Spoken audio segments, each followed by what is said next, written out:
우리에게 주신 하나님 말씀은 마가복음 8장 1절에서 10절입니다. 마가복음 8장 1절에서 10절, 신약성경 66페이지입니다. 같이 읽습니다. 시작. 그 무렵에 또 큰 무리가 있어 먹을 것이 없는지라 예수께서 제자들을 불러 이르시되 내가 무리를 불쌍히 여기노라. 그들이 나와 함께 있은지 이미 사흘이 지났으나 먹을 것이 없도다. 만일 내가 그들을 굶겨 집으로 보내면 길에서 기진하리라. 그 중에는 멀리서 온 사람들도 있느니라. 제자들이 대답하되 이 광야 어디서 떡을 얻어 이 사람들로 배부르게 할 수 있으리이까? 예수께서 물으시되 너희에게 떡 몇 개나 있느냐? 이르되 7이로소이다 하거늘 예수께서 무리를 명하여 땅에 앉게 하시고 떡 7개를 가지사 축사하시고 떼어 제자들에게 주어 나누어 주게 하시니 제자들이 무리에게 나누어 주더라. 또 작은 생선 2마리가 있는지라. 이에 축복하시고 명하사 이것도 나누어 주게 하시니 배불리 먹고 남은 조각 7광주리를 거두었으며 사람은 약 4,000명이었더라. 예수께서 그들을 흩어 보내시고 곧 제자들과 함께 배에 오르사 달마누다 지방으로 가시니라. 아멘. 오늘 예배하시는 애가 우리 성도님들께 함께 하시기를 예수님 이름으로 축복합니다. 아멘. 자, 오늘 말씀에서는 여전히 보이는 한계 속에 갇혀있는 그 제자들을 예수님이 끌어내시는 장면이 나옵니다. 은혜의 세상이 있다는 것, 또 다른 영적인 더 큰 세상이 있다는 것을 깨우쳐 주시기 위해서 갇혀있는 제자들의 생각을 끌어내시고 깨뜨려 주시는 사건입니다. 오병이어 사건, 그러니까 떡 5개와 물고기 2마리로 5,000명을 먹이신 그 사건과 비슷한 사건이 또 나옵니다. 오늘은 떡 7개와 물고기 2마리로 4,000명을 먹이십니다. 이 사건에서 제자들은 여전히 자신들의 생각에 갇혀 있습니다. 자, 다시 말씀 읽겠습니다. 4절 5절 보시죠. 이 써있는 표현을 잘 보시기 바랍니다. 4절에서 5절. 제자들이 대답하되 이 광야 어디서 떡을 얻어 이 사람들로 배부르게 할 수 있으리까? 예수께서 물으시되 너에게 떡 몇 개나 있느냐? 이르되 7이로소이다 하거늘. 아멘. 자, 보세요 여러분. 지금 제자들의 말과 예수님의 말이 다릅니다. 제자들은 뭐라 말합니까? 이 광야 어디서 떡을 얻겠습니까? 못 얻는다는 것이죠. 제자들은 지금 없는 것을 보고 있고 할 수 없다는 생각만 하고 있습니다. 예수님 뭐라 하십니까? 너에게 떡 몇 개나 있느냐? 라고 물어봅니다. 지금 있는 게 뭐냐를 물어보시는 겁니다. 예수님은 없는 것을 보시는 것이 아니라 있는 것을 보십니다. 그것으로 충분히 역사할 수 있기 때문입니다. 내 안에 별것 없다 생각할 때도 그 작은 그 있는 것 가지고 하나님은 충분히 역사할 수 있는 분임을 믿습니다. 하나님은 나보다 훨씬 크십니다. 그 능력을 기대하시길 소망합니다. 지금 있는 것으로 감사하시고 그걸 통해 은혜 주시기를 기도하고 기대하는 사람들이 크리스천인 줄 믿습니다. 지난주일 말씀 기억하실 겁니다. 아브라함이 자녀가 없을 때 아들이 없는 걸 가지고 1년이 지나고 2년이 지나고 10년이 지나도 응답하지 않으시는 그 상황 가운데 포기하죠. 포기하려 할 때 하나님은 전혀 다른 것을 보십니다. 아브라함에게 지금 자녀가 없는 현실을 보시는 것이 아니라 그 후손들로 가득한 미래를 보시며 그를 축복하십니다. 여러분, 하나님이 나를 보시는 것과 내가 나를 보는 것은 다릅니다. 그래서 기도하실 때 하나님, 내 믿음의 눈을 떠서 더 놀라운 미래, 더 큰 영적 세상을 보게 해달라고 기도하시길 바랍니다.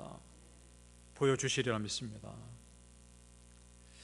히브리서 11장 유명한 말씀이죠. 믿음은 바라는 것들의 실상이요 보지 못하는 것들의 증거니. 그렇습니다. 우리는 바라는 미래를 미리 바라보며 기대하는 사람들인 줄 믿습니다. 성도님들 기도하실 때 그 눈을 여시기를 축복합니다. 오늘 기적에서 우리가 더 주목해 보아야 할 것은 불쌍히 여기시는 예수님의 마음입니다. 2절에서 3절을 읽겠습니다. 내가 무리를 불쌍히 여기노라. 그들이 나와 함께 있은지 이미 사흘이 지났으나 먹을 것이 없도다.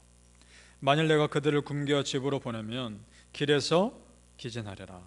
그 중에는 멀리서 온 사람들도 있느니라. 아멘. 사람들을 지금 불쌍히 여기시고 멀리서 온 것도 알고 계시고 길에서 이대로 보내면 지쳐 쓰러질까 걱정하십니다. 이것이 아버지 하나님의 마음입니다. 그리고 지금 말할 수 없는 탄식으로 우리를 위해 기도하시는 성령님의 마음입니다. 같은 하나님이시니까. 여러분, 우리 하나님의 불쌍히 여기심 때문에 우리가 여기까지 살았습니다. 그 은혜로 여기까지 왔습니다. 우리 하나님께는 불쌍히 여기심 받으셔도 됩니다. 그러셔야 합니다. 그것이 은혜이기 때문입니다. 세상 앞에서는 우리가 믿음으로 당당하게 살아가지만 하나님 앞에서 우리는 한없는 어린 자녀들일 뿐입니다. 그 하나님의 보호하심으로 우리는 사는 것입니다. 오늘 4,000명을 먹이신 사건도 그렇고 지난번에 5,000명을 먹이신 사건도 그렇고 꼭 남기십니다. 예수님이 계산을 잘못하신 것일까? 아닙니다. 일부러 남기신 겁니다. 하나님의 은혜가 얼마나 풍성한지를 보여주기 위해서. 그 풍성한 은혜가 앞으로 여러분 삶 가운데 있단 말입니다. 우리 성도님들, 그 하나님의 풍성하신 은혜로 살아왔음을 믿으시고 앞으로도 그러하시기를 예수님 이름으로 축복합니다. 아멘. 오늘 기적에서 제자들이 여전히 한계 속에 자신의 생각 속에 갇힌 이유가 있습니다. 그것은 뭐냐? 그들의 생각 속에 예수님이 없었기 때문입니다. 무슨 말이냐? 그들의 머릿속에는 현실의 걱정은 가득했지만 이거 어떻게 해야 되나 걱정은 가득했지만 예수님이 기적을 베푸실 가능성에 대해서는 오픈되어 있지 않았기 때문입니다. 우리 성도님들, 앞으로 여러분이 어떤 미래를 계획하실 때 하나님께서 역사하실, 예수님께서 역사하실 은혜의 영역을 남겨두시기 바랍니다. 무슨 말이냐? 너무 타이트하게 내 삶의 계획을 짜는 것이 아니라 하나님의 인도하심에 순종할 여지를 남겨두시는 겁니다. 믿습니까? 어떤 교회에 새로운 담임 목사님이 부임하셔서 교회를 이제 건축할 계획을 세웁니다. 아주 계획을 세밀하게 리더십들과 잘 세웠습니다.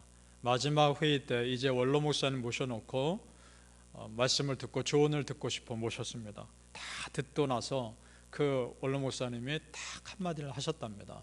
무슨 말이냐? 여러분 다 좋은데 하나님께서 일하실 자리는 남겨두십시오.